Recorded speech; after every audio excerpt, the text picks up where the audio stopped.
wabarakatuh.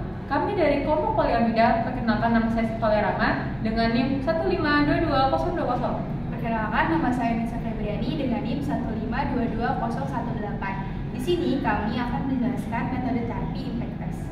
Selamat menyaksikan. Metode uji impact CHARPY dengan standar ASTM D594296.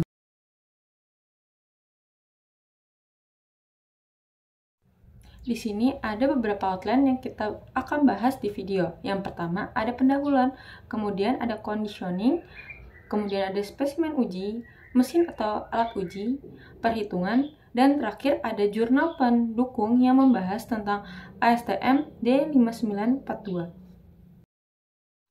Pengujian impact merupakan suatu pengujian yang mengukur ketahanan bahan terhadap beban kejut. Pengujian impact merupakan suatu upaya untuk mensimulasikan kondisi operasi material yang sering ditemui di mana beban selamanya tidak terjadi secara perlahan-lahan, melainkan datang secara tiba-tiba. Pada pengujian impact ini, banyak energi yang diserap oleh bahan untuk terjadinya perpatahan merupakan ukuran ketahanan impact dan ketangguhan bahan tersebut. Suatu material dikatakan tangguh bila kemampuan menyerap beban kejut yang besar tanpa terjadinya retak atau deformasi yang mudah. Pengujian impact CHARPY juga dikenal dengan uji impact FINOTS, adalah uji laju renggang tinggi yang melibatkan pemukulan terhadap spesimen bertakik standar dengan pendulum berat terkontrol yang diayunkan dari ketinggian tertentu. Standar ASTM D5942 merupakan standar pengujian yang menjelaskan tentang prosedur untuk menentukan kekuatan impact CHARPY pada material uji berbahan komposit. Spesimen conditioning. Sebelum pengujian, spesimen biasanya dibiarkan berada pada suhu ruang sekitar 23 derajat Celcius atau 73 derajat Fahrenheit untuk memastikan kondisi yang stabil sebelum uji. Spesimen harus dalam keadaan bersih dan bebas dari kontaminasi, debu, atau kotoran. Dan untuk test condition, standar mungkin menetapkan suhu pengujian yang spesifik atau suhu lingkungan, biasanya sekitar 23 derajat Celcius atau 73 Fahrenheit untuk pengujian impact CHARPY pada bahan plastik. Hasil uji akan melibatkan pemukulan energi yang diserap oleh spesimen saat terjadi patah. Spesimen untuk CHARPY test FINOTS. Spesimen ini berbentuk persegi panjang. Spesimen dengan standar ASTM D5942 ini memiliki dimensi panjang sekitar 55-80 mm, lebarnya 10-13 mm, dan tebalnya sekitar 2,8-5 mm. Spesimen ini memiliki lubang FINOTS dengan kedalaman lubang sedalam 2 m dan bersudut 45 derajat. Kemudian ada bentuk spesimen yang umum digunakan.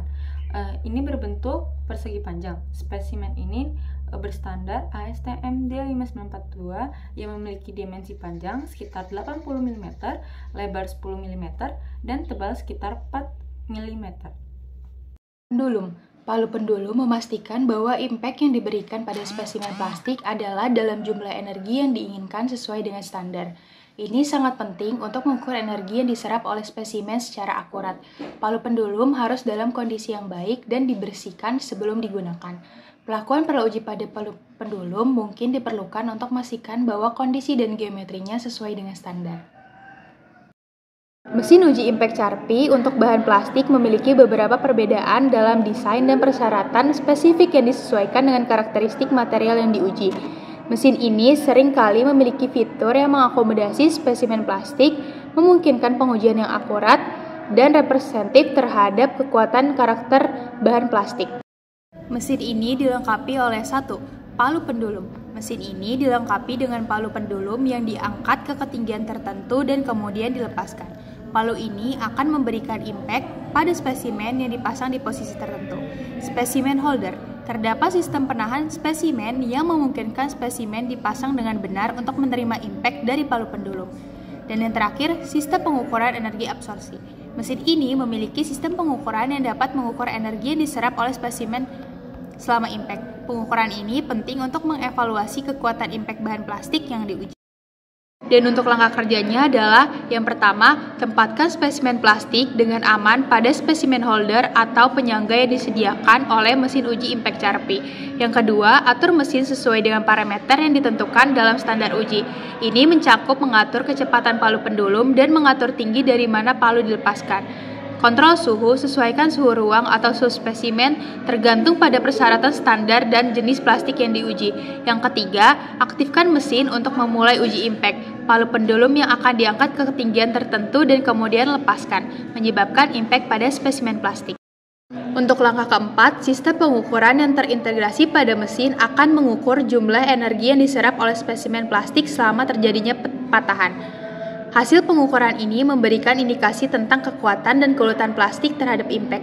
Dan yang kelima, analisis hasil uji termasuk memperhatikan bagaimana spesimen mengalami patah, apakah patahnya bersifat tegang atau patahnya serpi, serta seberapa banyak energi yang diserap selama proses tertentu. Kemudian di sini ada perhitungan untuk Charpy test, yaitu kekuatan impact sama dengan W dibagi BI dikali HI, di mana W adalah energi yang diserap oleh spesimen, BI adalah lebar spesimen, lalu HI adalah tebal spesimen.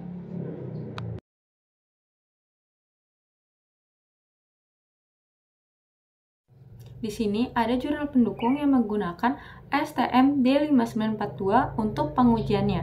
Pada penelitian ini, komposit berpenguat serat ampas tebu dibuat dengan resin polyester dan katalis.